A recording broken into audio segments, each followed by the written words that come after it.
మరణము నన్నేమి చేయలేదు, పరిస్థితి నన్నేమి చేయగలదు.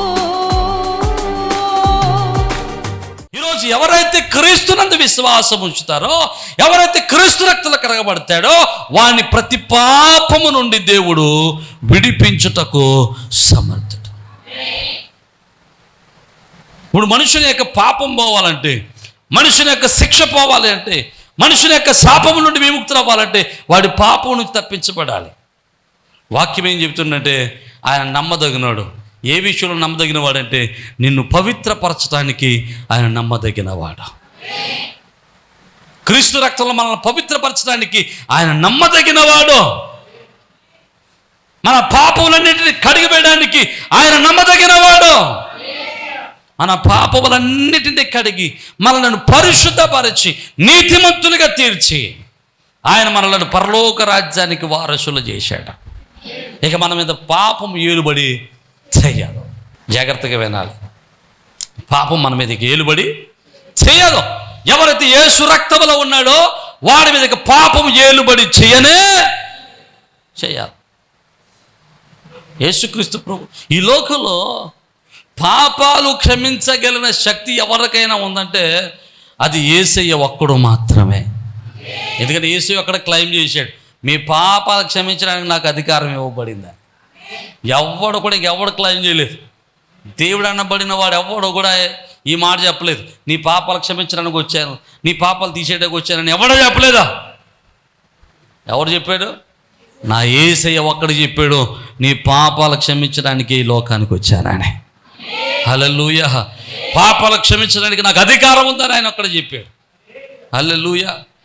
ఒకరోజు ఒకసారి యేసు ప్రభుల వారు సువార్త ప్రకటిస్తున్నటువంటి సమయంలో కొంతమంది యూదులు వ్యభిచారంలో పట్టబడినటువంటి స్త్రీని యేసయ్య దగ్గర తీసుకొచ్చి రాళ్లతో కొట్టేయడానికి సిద్ధంగా ఉన్నారు. యేసు ప్రభుని అడిగితారు, ప్రభువా ఈవిడి పాపం చేసింది, మోషే ధర్మశాస్త్ర ప్రకారంగా ఈవిని రాళ్లతో కొట్టి చంపేయాలి, ఊడి చంపమంటావా వద్దంటావా అని అడుగుతారు. ఎందుకు అలా అడుగుతున్నానంటే యేసు ప్రభుని ఇరుగులు పెట్టడానికి. చంపేయమంటే నువ్వేం ప్రవక్తవయ్యా, నువ్వేం బోధకుడు అయ్యావా అంటారు. చంపొద్దన్నారు అనుకోండి, నువ్వో మోసే ధర్మశాస్త్రానికి వ్యతిరేకంగా మాట్లాడుతున్నావు అంటారు. చంపమన్నా ప్రమాదమే, చంపొద్దన్న ప్రమాదమే, కొట్టమన్న ప్రమాదమే, కొట్టొద్దన్న ప్రమాదమే. అందుకు ప్రభు ఏమన్నాడంటే ఆయన తెలివైనవాడు, జ్ఞానం కలిగినవాడు, ఆయన జ్ఞానానికి ఆధారభూతుడు, జ్ఞానానికి మూలమాయన. దేవునికి స్తోత్రం. ఆయనే జ్ఞానానికి మూలం, జ్ఞానానికి ఆధారమైన. అలాంటి జ్ఞానం ప్రభు దగ్గర ఉంది. అందుకనే ప్రభు అంటాడు, మీలో ఎవరికైనా జ్ఞానం కొద్దిగా ఉంటే నన్ను అడగండి, నేను ధారాళంగా ఇస్తానంటాడు. దేవునికి స్తోత్రం. నీకు చదువు రాకపోతే నువ్వు ప్రభువుని అడగాలి, ప్రార్థన చేసి ప్రభువా నువ్వు జ్ఞానం ఇస్తారన్నావు కదా, అని నాకు జ్ఞానం దయచేయమని ప్రార్థన చేస్తే ప్రభు జ్ఞానం ఇస్తాడు. నమ్మిన వాళ్ళు దేవునికి స్తోత్రం. వ్యవసాయం చేయడానికి జ్ఞానం రావట్లేదా, ప్రభువా నువ్వు జ్ఞానం కొద్దుకుంటే ఇస్తారన్నావు కదా, నేను జ్ఞానం వీనని ప్రార్థన చేస్తే ప్రభు జ్ఞానం ఇస్తాడు. వ్యవసాయం చేయడానికి జ్ఞానం ఇస్తాడు, వ్యాపారం చేయడానికి జ్ఞానం ఇస్తాడు, ఉద్యోగం చేయడానికి జ్ఞానం ఇస్తాడు, శ్రమలు ఎదుర్కోవడానికి జ్ఞానం ఇస్తాడు, ప్రతి పరిస్థితిని ఎదుర్కోవడానికి దేవుడికి జ్ఞానం ఇస్తాడు. హల్లెలూయా. ఆ జ్ఞానం నాకు ఆధారభూతుడైన యేసు ప్రభుల వారు అంటారు, నేను ఆమెను కొట్టొద్దు అన్నో, కొట్టండి. కానీ ఎవడు కొట్టాలి? ముందు మీరు ఎవడైతే పాపం చేయలేదో వాడు వచ్చి ముందు రాడయ్యానండి. కింద యేసు ప్రభు వారు ఏదో రాయటం మొదలెట్టాడు. ఇది చూసినటువంటి వాళ్ళకి మనస్సాక్షి గద్దించడం మొదలెట్టింది. నేను పాపం చేసిన వాడిని. మనకు ఒక మనస్సాక్షి ఉంటుంది కదా. పైకి మనుషుడు ఎంత డాంబికంగా బ్రతికినా, ఎంత గర్వంగా బ్రతికినా, ఎంత పవిత్రుడిగా బ్రతికినా మనస్సాక్షి చెబుతూ ఉంటుంది, నువ్వు చేసింది చాలే, నువ్వు అటువంటివి కాదు, నీ సిస్టమ్ వేరబ్బాయ్ అని మనస్సాక్షి చెబుతుంటుంది. నువ్వు పెద్ద పూటుగాడు ఏం కాదు, ఆగు తగ్గో అంటూ ఉంటుంది మనస్సాక్షి. అలాగే ఈ మనస్సాక్షి అక్కడ ఉన్నటువంటి వారందరినీ గద్దించింది. వాళ్ళు రాళ్ళతో కొట్టలేక రాళ్ళని అక్కడ పరేసి వెళ్ళిపోయాడు. యేసు ప్రభువుల వారు ఆమెను క్షమించాడు, ఇక నువ్వు ఎప్పటికీ పాపం చేయొద్దు. చేద్దాం. దేవునికి స్తోత్రం. హల్లెలూయా. ఈరోజు నన్ను మాట చెప్పడం మన పాపములను క్షమించడానికి యేసయ్య ఈ లోకానికి వచ్చాడు. ఆయన పాపములను క్షమించుటకు సమర్థుడైన దేవుడు. నువ్వు తెలుసో తెలియకో, పొర్రపాటునో లేకపోతే అనుకోకుండానో నువ్వు ఏ పాపం చేసావో, ఏ దోషం చేసావో, ఏ అతిక్రమం చేసావో, ఇంతకుముందు నువ్వు చేసిన ఏ పాపము నిన్ను ఇబ్బంది పెడుతుందో, నిన్ను బలహీనపరుస్తుందో, నీ మనస్సాక్షి నిన్ను గద్దిస్తూ ఉందో నాకు తెలియదు. కానీ ఆ ప్రతి పాపమును బట్టి దేవుని యొక్క వాక్యం ఏం చెబుతుందో తెలుసా? నీ ప్రతి పాపములకు ప్రాయశ్చిత్తంగా యేసు ప్రభువు వారు మరణము పొందాడు. ఇక నువ్వు ఆ పాపములకు ఏమాత్రం దాసుడవో కాదు. నీ మీద ప్రతి పాపమును ఆయన కొట్టివేశాడు. నీ దోష శిక్ష అంతా కొట్టివేశాడు. నిన్ను పరిశుద్ధపరిచాడు. మన పాపాలు మన మీదకి ఏలుబడి చేయడానికి లేదు, క్రీస్తు రక్తంలో కడకబడిన వారందరినీ ఆయన పవిత్రపరిచాడు. చూడండి, రోమిలకు రాసినటువంటి పత్రికలో ఒక చక్కటి మాట ఉంటుంది. రోమిలకు రాసినటువంటి పత్రిక 5వ అధ్యాయం, రోమిలకు రాసినటువంటి పత్రిక 5వ అధ్యాయంలో ఒక చక్కటి మాట ఉంటుంది. క్రీస్తు మన కొరకు చనిపోయాను కాబట్టి ఆయన రక్తము వలన ఇప్పుడు నీతిమంతులుగా తీర్చబడి మరింత నిశ్చయముగా ఆయన ద్వారా ఉగ్రత నుంచి రక్షింపబడుతున్నాం. మనం ఆయన రక్తము ద్వారా ఎలా తీర్చబడుతున్నామంట? నీతిమంతులుగా తీర్చబడుతున్నాం. హల్లెలూయా. ఆయన మన పాపములను క్షమించుటకు ఆయన నమ్మదగినవాడు. ఒకవేళ మీరు ఎప్పుడైనా సరే గమనించండి, రక్షింపబడినటువంటి మిమ్మల్ని అప్పుడప్పుడు సాతానుడు వచ్చి, అపవాది వచ్చి వెరవిస్తూ ఉంటాడు. ఏమన్నా తెలుసా? నువ్వు అప్పుడు పాపం చేసావు, గుర్తుందా నీకు? అప్పుడు ఇలాగే ఏదో పని చేసావు, గుర్తుందా? అప్పుడు మీ అత్తగారిని తిట్టావు, గుర్తుందా? అప్పుడు మీ మాగారిని కొట్టేసావు, గుర్తుందా? అప్పుడు మీ ఆయన్ని ఇట్లు పెట్టి చెత్త కొట్టేసావు, గుర్తుందా నీకు? అంటూ ఉంటుంది. ఆ పాపాలన్నీ గుర్తు చేస్తూ ఉంటుంది అపవాది. వాడు అలా గుర్తు చేస్తున్నప్పుడు మనకనిపిస్తూ ఉంటుంది, నేను పాపినమాట, నా పాపలకి క్షమపడలేదన్నమాట, అయ్యో నేను దోషం చేసిన వానని మానసికంగా కురిగిపోతూ ఉంటాం. అలాంటప్పుడు నువ్వు చెప్పాల్సిన విషయం ఏంటి తెలుసా? రేయ్ సాతానా, నేను ఒకప్పుడు పాపం చేసిన మాట నిజమే, ఒకప్పుడు దోషం చేసిన మాట నిజమే, కానీ ఇప్పుడు నా పాపములన్నీ క్రీస్తు రక్తంలో కడగబడ్డాయి. నేను ఇప్పుడు క్రీస్తు రక్తంలో కడగబడిన పవిత్రుడను. నా దోష శిక్ష అంతా, నా పాప శిక్ష అంతా నా యేసయ్య భరించేశాడు అని చెప్తే మరలా నీలోనికి సమాధానం అలుముకుంటుంది. హల్లెలూయా. సమాధానం నీలోనికి వస్తుంది, శాంతి నీలోనికి వస్తుంది, ఆరోగ్యం నీలోనికి వస్తుంది, మనశ్శాంతి కలుగుతుంది. నువ్వు గుర్తుపెట్టుకో, నిన్ను క్షమించుటకు ఆయన నమ్మదగినవాడు. మన పాపములన్నిటిని ఆయన క్షమించి వేశాడు. నమ్మిన వారు దేవునికి స్తోత్రం చెబుతాం. హల్లెలూయా. ఇక మూడవది, ఆయన ఎందుకు నమ్మదగిన వాడంటే ప్రార్థన ఆలకించుటకు ఆయన నమ్మదగినవాడు. యెషయా గ్రంథం 59వ అధ్యాయంలో మనం చూస్తే, రక్షింపనేరకినట్లు ఆయన హస్తము కురుచకాలేదు, విననేరకినట్లు ఆయన చెవులో మందం కాలేదు.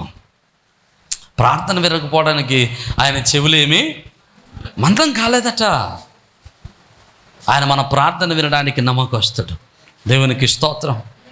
నమ్మదగినవాడు. నువ్వు ప్రార్థన చేస్తే నీ ప్రార్థన ఖచ్చితంగా ఆయన ఆలకిస్తాడు. హల్లెలూయా. ప్రార్థన చేస్తే దేవుడు 3 సమాధానాలు చెబుతాడట. ఏంటి? ఎస్, రెండవది నో, మూడవది వెయిట్. మొదటిది ఏం చెప్తాడు? ఎస్, నువ్వు అడిగింది వెంటనే గ్రాంట్ చేస్తాడు. ప్రార్థన చేస్తే నువ్వు అడిగింది వెంటనే గ్రాంట్ చేస్తాడు. రెండవది నో. నో అంటే అర్థం ఏంటి? నేనేమన్నా అని అర్థం. దాని అర్థం ఏంటో తెలుసా? నేనేమనుంటావు అర్థం ఏంటో తెలుసా? దాని వెనకాల ఉన్న భావం ఏంటో తెలుసా? నువ్వు అడిగింది నేను, కానీ నువ్వు అడిగిన దానికంటే శ్రేష్టమైన దానిని ఇస్తాను. హల్లెలూయా. నువ్వు అడిగింది ఇవ్వనగా ఏది ఇస్తాడట? మరింత శ్రేష్టమైన దానిని ఇస్తాను. కొన్నిసార్లు మనం అడుగుతూ ఉంటాం, ప్రభువా నాకు అదే కావాలి నాయన, నాకు అదే కావాలని పట్టుకుపెట్టుకుంటాం. అదే కావాలనుకుంటే దానితో వచ్చే నష్టాలు కూడా నువ్వు భరించాలి. ఆవిడ ప్రభు దగ్గరికి వెళ్తే ఆయన దీంతో నష్టం వచ్చింది, ఆయన దీంతో బాధలు వచ్చినాయి ఆయన. కొంతమంది ఏమండి యవ్వన పిల్లలు ప్రార్థన చేయడం మానేసి, ప్రభువా నన్ను ఎవరి కొరకు సాటి అయిన సహాయంగా సిద్ధపరచావు, ఎవరిని నాకు సాటి అయిన సహాయంగా సతీగా లేకపోతే సిద్ధపరచావు అని ప్రార్థన చేసుకోవటం మానేసి లవ్లు గివ్లు అంటానే, ప్రభువా నాకు ఆడే కావాలి, ఆడ కర్లిగేరే కావాలి ఆయన, ప్రభువా నాకు అయమ్మాయే కావాలని ఇంత పొడుగు చుట్టూ ఆయన ఆడికి స్తోత్రం, నాకు అయమ్మాయే కావాలి, నాకు ఆడే కావాలి, నాకు అదే కావాలి, నాకు ఆడే కావాలి. ప్రభు ఇస్తాడు. ఇచ్చిన తర్వాత ఒక వారం రోజులకి ఒక్కో ఇంటికి కర్లింగ్ ఏరి కాస్త బోల్డ్ హెడ్ అయిపోతుంది. ఇప్పుడు లవ్ కాస్త ఏమైపోతుంది, దేవునికి స్తోత్రం. ఏమండి ఇంతకుముందు పొడుగు చుట్టూ ఉంది, ఇప్పుడు ఏమైపోద్ది, ఎవరు అన్నారు కొత్తిమీర కట్టండి, దేవునికి స్తోత్రం. హల్లెలూయా. వీటిని చూసి కాదు, దేవుని దగ్గర ప్రార్థన చేయి, ప్రభువా నా జీవితంలో నేను ఎవరికి సాటైన సహాయంగా ఉండాలో నాకు సిద్ధపరచునని, నాకు చూపించునని ప్రార్థన చేయి. నీ ఇష్టం కాదు, నీ ఇష్టానుసారంగా వెళ్తే కొన్నిసార్లు శ్రమలను అనుభవించాల్సి వస్తుంది. నీ ఇష్టానుసారంగా వెళ్తే కొన్నిసార్లు బాధలు అనుభవించాల్సి వస్తుంది, శ్రమలు అనుభవించాల్సి వస్తుంది, శోధనలు అనుభవించాల్సి వస్తుంది. అదే దేవుడు సిద్ధపరిచిన వివాహాన్ని చేసుకుంటే అది నీకు ఆశీర్వాదకరంగా ఉంటుంది. కానా విందులో యేసు ప్రభుల వారు వివాహం చేసినప్పుడు ద్రాక్షారసంగా మార్చినప్పుడు మనుషులు తయారు చేసుకున్న ద్రాక్షారసం కంటే యేసు ప్రభుల వారు తయారు చేసిన ద్రాక్షారసమే మధురంగా ఉందట. హల్లెలూయా, హల్లెలూయా. మన జీవితాలు మనం పెట్టుకున్న దానికంటే, మనం రూపించుకోవాలనుకున్న దానికంటే దేవుని చేతులు పెడితే మన జీవితాన్ని మాధుర్యంగా మార్చేస్తాడు, ఆశీర్వాదకరంగా మార్చేస్తాడు, ఫలభరితంగా మార్చేస్తాడు, దీవెనకరంగా మార్చేస్తాడు, ఉన్నతంగా మార్చేస్తాడు, మన ఊహకందనంత రీతిలో మార్చేస్తాడు. హల్లెలూయా, హల్లెలూయా. మన జీవితాలు మనం మార్చుకోవద్దు, మన జీవితాలు ప్రభు చేతిలో పెడతాం. ఒకవేళ దేవుడు అది వద్దన్నాడా, మాట్లాడుకూరుకో, మానాయ్. ప్రభు ఏమిస్తావని ప్రభు దగ్గర ఎదురు చూసుడు. ఎఫెసీయులు అంటాడు కదా, మీరు ఊహించిన దానికంటే, ప్రార్థించిన దానికంటే శ్రేష్టమైన ఈవులను ఆయన ఇస్తాడట. హల్లెలూయా. ఈరోజు ప్రభు శ్రేష్టమైన ఈవులతో మిమ్మల్ని నింపునగాక. మూడవది ఆయన అంటాడట వెయిట్ అంటాడట. వెయిట్ అంటే ఆగు, కాసేపు ఆగు, కాసేపు కొన్నాళ్ళు ఆగు, ఇస్తాను. ఇప్పుడే ఇస్తే నువ్వు దాన్ని భరించలేవు. ఇప్పుడే ఇస్తే అది నీకు నష్టాన్ని తీసుకొస్తుంది. మన జీవితాలు ఏది ఎప్పుడు ఎలాగివ్వాలో ఆయనకు అన్నీ తెలుసు. హల్లెలూయా. మన జీవితాలు ఎప్పుడు ఏది ఇవ్వటమో అది చిత్తమో ఆయనకు లోబడితే అది మనకు ఆశీర్వాదకరంగా ఉంటుంది. హల్లెలూయా. మనం అనుకున్నప్పుడు కాదు. పిల్లోడికి 10వ తరగతి 5వ తరగతి చదువుతున్న పిల్లోడికి డాడీ నాకు కారు కావాలన్నాడు అనుకోండి, బండి కావాలన్నాడు అనుకోండి, కొని చేద్దామా? ఎందుకు కొనేవో వాడికి అది అప్పుడే కాదు. వాడు 6th వచ్చిన తర్వాత సైకిల్ కొనిస్తాం. ఒరే బాబు ముందు నువ్వు ఏం చేయాలి, సైకిల్ తొక్కడం నేర్చుకో, బండి ఉంటే తర్వాత చూద్దిగాను. 10th వచ్చిన తర్వాత డాడీ నాకు జూక్ అన్నాడు అనుకోండి, కొనిస్తావా? అప్పుడే కాదు కొంతకాలం. అందుకనే చాలామంది జీవితాల్లో ఇవ్వకూడని సమయాల్లో ఇవ్వకూడని వస్తువులు ఇవ్వటం వల్ల ప్రాణాల మీదకి తెచ్చుకున్న వారు చాలామంది ఉన్నారు. వారు ప్రాణాలు పోగొట్టుకున్న వారు చాలామంది ఉన్నారు. ఈ రోజున నీ మాట చెప్పినామండి, దేవుడు ఏది ఎప్పుడు నీకు ఇవ్వాలో అప్పుడే ఇస్తాడు. ఆయన ఇస్తానన్న వరకు ఎదురు చూడు, ఆయన ఇచ్చింది నీకు ఆశీర్వాదకరంగా ఉంటుంది. నమ్మినవారు దేవునికి స్తోత్రం చెప్పండి. హల్లెలూయా. ఆయన ప్రార్థన ఆలకించకపోవడానికి ఆయన నరుడు వంటి వాడు కాదు, విగ్రహం వంటి వాడు కాదు. ఆయన శక్తిమంతుడు, ఆయన చెవులు కలిగిన వాడు, మాట వినుటకు సమర్థుడైన దేవుడు. హల్లెలూయా. మనకు చెవులు ఇచ్చినవాడు ఆయన వినకుండా ఉండలేడు. మనకు నోరు ఇచ్చిన వాడు ఆయన మాట్లాడకుండా ఉండలేడు. అన్నా ప్రార్థన చేసింది, ప్రభువా నాకు కొడుకుని కావాలని. ఒక్కొడుకునేంటి 6 బిడ్డల్ని ఇచ్చేసాడు. హల్లెలూయా. సమూయేలుతో 6 బిడ్డల్ని ఇచ్చేసాడు. దేవునికి మహిమ కలుగును గాక. నువ్వు అడుగు, దేవుడు ఇస్తాడా. ఆయన నమ్మతగిన వాడు. ఎస్తేరు ప్రార్థన చేసింది, ప్రభువా నా దేశం మీదకి నా ప్రజల మీదకి వచ్చినటువంటి ఈ రాజాజ్ఞ నుండి తప్పించు, ఈ మరణం నుండి తప్పించు అని ప్రార్థన చేసింది. ఎస్తేరు ప్రార్థన దేవుడు ఆలకించాడు. రాజాజ్ఞను మార్చి గొప్ప విడుదల ఇశ్రాయేలులకు యూదులకు అనుగ్రహించాడు. దానియేలు ప్రార్థన చేశాడు. దానియేలు ప్రార్థన దేవుడు ఆలకించాడు. దానియేలు సింహపు బోనులో పడినప్పుడు సింహపు నోళ్లను దేవుడు మూసేసాడు. నువ్వు ప్రార్థన చేస్తే దేవుడు మేలు చేయకుండా ఉండలేడు. హల్లెలూయా. ప్రార్థన చేస్తే దేవుడు నిన్ను దాటి వెళ్ళలేడు. మనందరినీ తెలుసు ప్రార్థన చేస్తే మేలు చేస్తాడని తెలుసు, అయినా కానీ మనం ఏం చేయబుద్ధి కాదు. మీరు ఎప్పుడైనా గమనించండి, కాసేపు ప్రార్థన చేద్దామా అనిపించింది అనుకోండి. మీరు అనిపించదు, మీకు ఎప్పుడు అనిపించుకోండి. ప్రార్థన చేద్దామా అనుకోండి. అనుకున్న వెంటనే కడుపులో నొప్పి వస్తుంది, లేదా నడువు నొప్పి వస్తుంది, కాళ్ళు పీకుతాయి. అప్పుడు దాకా రాని నిద్ర అప్పుడే అంటే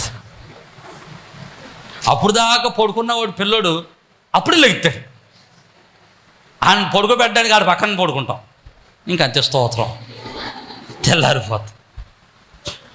ప్రార్థన చేయడానికి నాటకాలు వస్తాయి. మన జీవితంలో ప్రార్థన చేస్తే దేవుడు మన ప్రార్థన ఆలకించడానికి నమ్మదగినవాడు. హల్లెలూయా. ఇక 4 విషయాలు మీకు జ్ఞాపకం చేసి ముగిస్తాను. కొరింథీయులకు రాసినటువంటి మొదటి పత్రిక 10వ అధ్యాయం 13వ వచనాన్ని మనం చూడండి. సాధారణంగా మనుషులకు కలుగు శోధన తప్ప మరి ఏది మీకు సంభవింపలేదు. దేవుడు నమ్మదగినవాడు, మీరు సహింపగలిగిన దానికంటే ఎక్కువగా ఆయన మిమ్మల్ని శోధింపబడనీయడు. అంతేకాదు సహించగలుగుటకు ఆయన శోధనతో కూడా తప్పించుకునే మార్గమును కలుగు చేస్తాడు. దేవునికి స్తోత్రం. ఎలాగట? ఆయన శోధనిస్తాడట. శోధనలో కూడా ఆయన మనల్ని ఏం చేస్తాడు? తప్పించుకునే మార్గాన్ని ఇస్తాడు ఆయన. ఎందుకంటే ఆయన నమ్మదగినవాడు. శ్రమలు రాకుండా ఉండవు. శ్రమలు రావని ప్రభు ఎక్కడ చెప్పలేదు. శ్రమలు వస్తాయి, కానీ నువ్వు భక్తిలో ఉంటే, నువ్వు విశ్వాసంలో ఉంటే, నిరీక్షణలో కొనసాగితే ఆ శ్రమలను ఆ శ్రమలలో తప్పించుకునే మార్గాన్ని కూడా దేవుడు ఇస్తాడట. నమ్మిన వాళ్ళు దేవునికి స్తోత్రం చెప్దాం. అంటే ఆయన శ్రమలలో మనల్ని విడిచిపెట్టే దేవుడు కాదు. మీకు మంచి మాట చెప్తాను. ఈరోజు ఉదయాన్నే పొద్దున్నే నేను ఒక న్యూస్ చదివాను. అన్నమాట. పొద్దున్నే నోటిఫికేషన్ వచ్చింది. నోటిఫికేషన్ వచ్చి చూసినట్టు నేను చదివాను. చాలా హృదయ విదారకమైనటువంటి విషయం. ఆ ఊరు పేరు గుర్తులేదు, కానీ ఒక ఊరిలో ఒక తల్లిగారు పక్షవాతం వచ్చేసి ఉంది. తన కొడుకు దగ్గరే ఉంటుంది. ఆ కొడుకు పక్షవాతం వచ్చిన తన తల్లిని చూసుకోవాల్సిన బాధ్యత ఉంది.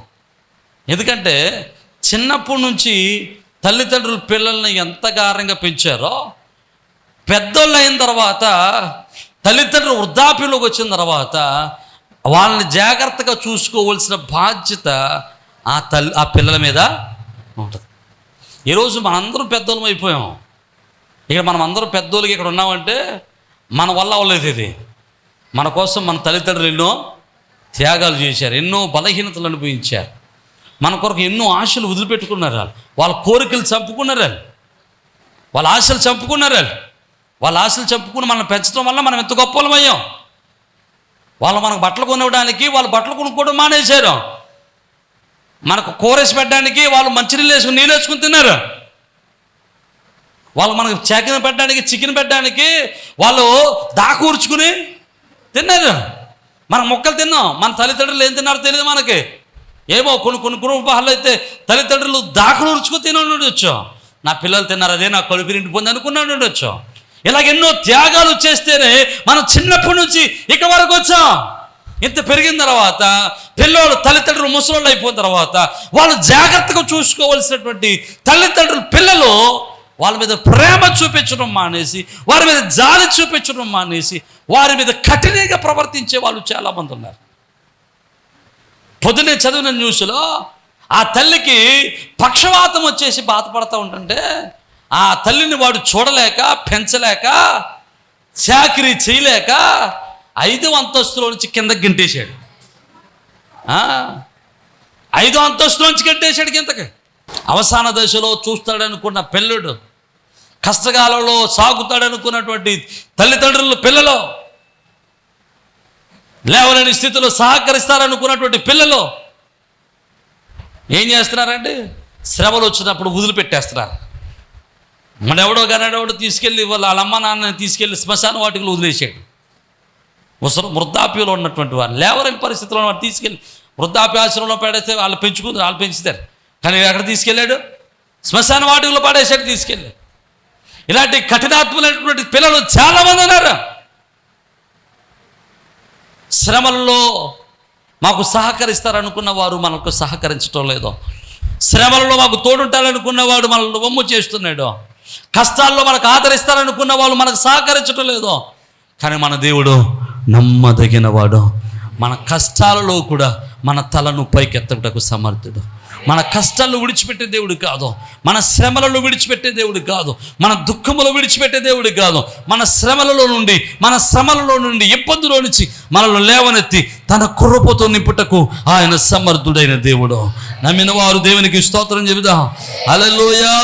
ఈ రోజు నువ్వే శ్రమలో ఉన్నావో, ఏ కష్టములో ఉన్నావో, ఏ దుఃఖములో ఉన్నావో, ఏ వేదనలో ఉన్నావో, ఎలాంటి శ్రమలో ఉన్నా నాకు తెలియదు, కానీ నీ శ్రమల నుండి నేను లేవనెత్తి తన కృపతో నింపుటకు ఆయన సమర్థుడైన దేవుడు. తన కృపతో నింపుటకు సమర్థుడైన దేవుడు. తన బలముతో నింపుటకు సమర్థుడైన దేవుడు. నీ కన్నీరును తుడవడానికి ఆయన నమ్మదగిన దేవుడు. హల్లెలూయా, హల్లెలూయా, హల్లెలూయా. ఈరోజు అలాంటి నమ్మదగిన దేవుడిని మనం కలిగి ఉన్నాం. ఆయన నమ్మదగిన దేవుడు. ఒకటి, ఆయన తన మాట నెరవేర్చుటలో నమ్మదగిన దేవుడు. రెండవది, క్షమించుటలో నమ్మదగిన దేవుడు. మూడవది, ప్రార్థించుటలో నమ్మదగిన దేవుడు. నాలుగవది, రక్షించుటలో, విడిపించుటలో నమ్మదగిన దేవుడు. అలాంటి దేవుని యొక్క కృప మనెల్లరికీ తోడై ఉండి తన మహిమలో బలపరుచునుగాక. తల్ల వంచండి, చిన్న ప్రార్థన చేద్దాం. పరిశుద్ధుడు, కృప కలిగిన తండ్రి, మీకే స్తోత్రాలు. అయా, మీరు నమ్మదగిన దేవుడు అని అయ్యా నీ వాక్యం ద్వారా మేము నేర్చుకున్నాం ప్రభువా, నీకు స్తోత్రాలు. వినిన వాక్యాన్ని మొదలు నడిపించేయండి, నీ కృపలు బలపరచుమని. అయ్యా, ఎవరైతే వాక్యాన్ని వింటున్నారో, గృహాల్లో ఉండి వాక్యాన్ని వింటున్నారో, వారి కుటుంబంలో నెమ్మది మీరు దయచేయండి. వారి శ్రమలలో బలమును మీరు దయచేయండి. వారి లేవనెత్తండి నాయన. నువ్వు నమ్మదగిన దేవుడు అని, వారి ప్రార్థనలకు ప్రతిఫలం ఇచ్చే దేవుడు అని, వారిని క్షమించుటకు సమర్థుడు అని, అయ్యా వారిని బలపరచుటకు సమర్థుడు అని, మాట ఇచ్చి నెరవేర్చుటకు నమ్మదగిన వాడు అని, నీ కృపలో బలపరచబడడానికి సహాయం చేయండి. నీ ఆత్మకార్యాలు వారి కుటుంబంలో మీరు నెరవేర్చి మీరే మహిమ పొందమని, కూడొచ్చిన ప్రతి బిడ్డను మీరు దర్శించమని సమస్తాన్ని మీ చేతులకు అప్పగిస్తూ యేసు పరిశుద్ధ నామం బట్టి మిమ్మల్ని స్తుతించుచు అడిగి వేడుకొనుచున్నాము మా ప్రభు తండ్రి. ఆమేన్. ప్రభునందు ప్రియ సజీవ స్వరం అనేటువంటి యొక్క వర్తమానాన్ని వింటున్నటువంటి మీ అందరికీ ప్రభునాన్ని బట్టి శుభాలు. మీ గృహాలలో మీతో కలిసి ఈ విధంగా ప్రభువును ఆరాధించడానికి ప్రభు ఇచ్చిన సమయాన్ని బట్టి ప్రభువుని స్తుతిస్తూ ఉన్నాను. ప్రతిదినం మీరు వీక్షిస్తున్న ఈ వర్తమానాలను బట్టి మీరు ఆశీర్వదింపబడుతున్నారని మేమెంతగానో ప్రభునందు ఆనందిస్తూ ప్రభువును స్తుతిస్తూ ఉన్నాం. మీరు ఇస్తున్నటువంటి ప్రతి మెసేజ్, లేకపోతే మీరు ఇస్తున్నటువంటి ఈ యొక్క ప్రోత్సాహం దేవుని పనులు మమ్మల్ని ఎంతగానో బలవంతులు చేస్తూ ఉంది. కనుక మీరు ఈ వర్తమానాల చేత ఆశీర్వదింపబడుతున్నట్లయితే ఇంకా అనేక మందికి ఈ వర్తమానాల్ని పరిచయం చేయండి. అలాగే ఈ వర్తమానాల చేత మీరు ఆశీర్వదింపబడుతున్నట్లయితే తప్పనిసరిగా ఈ యొక్క పరిచర్యలో మీ వంతు సహకారాన్ని, భాగస్వామ్యాన్ని పంచుకోవాలని ప్రభు పేరట మిమ్మల్ని ప్రేమతో ఆహ్వానిస్తూ ఉన్నాం. చాలామంది అడుగుతూ ఉన్నారు, అయ్యా మేము ఈ పరిచర్యలు ఎలా పాలు భాగస్తులు కావాలి అని. చాలా సంతోషం. దేవుడు మీకు ఇచ్చిన భారాన్ని బట్టి ప్రభునందు ఆనందిస్తూ ఉన్నాను. తప్పనిసరిగా మీరు కూడా మాతో కలిసి ఈ యొక్క సత్య సువార్తను, ఈ యొక్క ఆత్మీయమైన వర్తమానాలను అనేక మందికి అందించటంలో మీ వంతు కూడా ఖచ్చితంగా సహకారాన్ని అందించవచ్చు. కనుక ఈ స్క్రీన్ మీద కనబడుతున్న నెంబర్లకి ఖచ్చితంగా ఫోన్ చేయండి. తగినటువంటి ఆలోచనలు, సలహాలు, ఎలాగో మీరు ఈ పరిచర్యలో బాల్య భాగస్తులు కాగలరో మేము మీకు తెలియపరుస్తాం. అలాగే మీరు ఈ వర్తమానాల చేత ఆశీర్వదింపబడుతున్నట్లయితే, ఒకవేళ మీరు ఇప్పటి వరకు ఏ సంఘానికి వెళ్ళని వారైతే, ఏ మందిరానికి అటెండ్ కాని వారైతే తప్పనిసరిగా మిమ్మల్ని మా మందిరానికి, మా సహవాసానికి ప్రేమతో ఆహ్వానిస్తూ ఉన్నాం. చక్కని అపోస్తుల యొక్క బోధ, ఆత్మీయమైనటువంటి ఆరాధన, ప్రేమతో కూడినటువంటి సహవాసము, చక్కని ప్రేమతో కూడినటువంటి ఆదరణ సంఘాల్లో సంఘం ద్వారా పొందడానికి మిమ్మల్ని ప్రేమతో ఆహ్వానిస్తూ ఉన్నాం. ఒకవేళ మీరు ఏకైనా మందిరాల్లో ఆల్రెడీ ఒకవేళ మందిరాల్లో కట్టబడి ఉన్నట్లయితే తప్పనిసరిగా ఆదివారపు ఆరాధన మందిరంలో జరిగేటువంటి కూడికలలో పాల్గొనటం మానేయదు. తప్పనిసరిగా మీ మందిరాల్లో బలవంతులై శ్రేష్ఠులై దేవుని పనులు బలవంతులుగా ఎదగాలని మిమ్మల్ని ప్రేమతో ఆహ్వానిస్తున్నాం. ఒకవేళ ఎక్కడా మీరు పరిచర్యలో ఏ పరిచర్యకు ఏ సహవాసానికి ఒకవేళ మీరు అట్టుకట్టి ఉండకపోతే, ఏ సహవాసంలో మీరు పాలిభాగస్తులుగా ఉండకపోతే తప్పనిసరిగా మిమ్మల్ని ప్రేమతో ఆహ్వానిస్తూ ఉన్నాం. మన పరిచర్యల ద్వారా ఇంకా అనేకమైనటువంటి పరిచర్యలు జరుగుతూ ఉన్నాయి. ప్రతి నెల అనాథల పరిచర్య చేస్తూ ఉన్నాం. ఈ అనాథల పరిచర్యలో చాలామంది యవన బిడ్డలు తమ యవన కాలంలో తమ యొక్క భర్తలను కోల్పోయిన వారు ఉన్నారు. అలాగే చిన్న చిన్న పిల్లలు పెట్టుకుని వారు పోషిస్తున్న వారు ఉన్నారు. వారిని పోషించడానికి దేవుడు మాకు ఇచ్చినటువంటి ఆలోచన బట్టి ప్రతి నెల కొంత సహాయాన్ని చేస్తున్నాం. ఇంకా ఆ సహాయాన్ని అనేక మందికి పంచాలని ఆశపడుతూ ఉన్నాం. ఇలాంటి దేవుని పరిచర్యలో మీరు కూడా మీ యొక్క సహకారాన్ని ప్రేమతో అందించవచ్చు. అలాగే ప్రతి నెల సెకండ్ సాటర్డే మన మందిరంలో చిన్న పిల్లల ప్రోగ్రాం జరుగుతుంది. ఇది ప్రతి నెల జరుగుతూ ఉంది. మీరు కూడా మీ పిల్లలు దేవునిలో ఆత్మీయంగా బలపడాలని ఆశపడితే తప్పనిసరిగా మీ పిల్లల్ని ఆ యొక్క చిన్నపిల్లల ప్రోగ్రానికి, కింగ్డమ్ చిల్డ్రన్స్ అనేటువంటి ప్రోగ్రానికి మీ పిల్లలు కూడా ప్రోత్సహించండి. తప్పనిసరిగా పంపించండి. ఉదయం 9 గంటల నుంచి 4 గంటల వరకు చక్కని పాటలు, చక్కని కథలు, చక్కని ఆరాధన, దైవభక్తి, అలాగే విశ్వాసంలో వారిని బలపరచడానికి ఎంతో మేము తోడ్పడుతూ ఉన్నాం, వారిని బలపరుస్తూ ఉన్నాం. అది మీ పిల్లలకు ఆత్మీయంగా బలపడడానికి, విశ్వాసాలు బలపడడానికి ఎంతగానో దోహదం చేస్తూ ఉంది. తప్పనిసరిగా ఈ పరిచర్యలో మీరు కూడా పాలిభాగస్తులై ఉండాలని ప్రభు పేరిట మనం చేస్తున్నాం. అలాగే ఇండియా ప్రేయర్ లీగ్ అనేటువంటి ఒక ప్రార్థనా సహవాసాన్ని నడిపిస్తూ ఉన్నాం. మిమ్మల్ని కూడా ప్రేమతో ప్రార్థనా సహవాసంలోనికి ప్రేమతో ఆహ్వానిస్తూ ఉన్నాం. తప్పనిసరిగా మీరు ఫోన్ చేయండి, తగిన విషయాలన్నీ మీతో పంచుకుంటా. అలాగే మీరు ఒకవేళ యూట్యూబ్ ద్వారా వాక్యాన్ని విన్నట్లయితే, ఒకవేళ ఈ వాక్యం ద్వారా, ఈ వర్తమానాల ద్వారా మీరు ఆశీర్వదింపబడిన వారైతే ఖచ్చితంగా ఈ యొక్క వర్తమానాలు అనేక మందికి పరిచయం చేయండి. ఈ యొక్క వర్తమానాలని మీరు అనేక మందికి పరిచయం చేసి ఈ యొక్క పరిచర్యలో మీరు కూడా తప్పనిసరిగా పాలుభాగస్తులు కావాలని, పరిచర్యలో మీరు కూడా తప్పనిసరిగా చేతులు కలిపి దేవుని యొక్క రాజ్య వ్యాప్తిలో ప్రయాసలో మీరు కూడా మాతో కలిసి రావాలని ప్రేమతో ఆహ్వానిస్తూ ఉన్నాం. ఒకవేళ మీరు రావాలి అనుకుంటే తప్పనిసరిగా మీ విషయాలు మాకు తెలియపరచండి. మీ కొరకు, మీ కుటుంబాల కొరకు, మీ బిడ్డల కొరకు మేము అనునిత్యం ప్రార్థన చేస్తున్నాం. ప్రభు కృప మీకును, మీ కుటుంబాలకును, మీ బిడ్డలకును ఎలా తోడే ఉండి మిమ్మల్ని స్థిరపరిచి ఆదరించును గాక. ఆమేన్.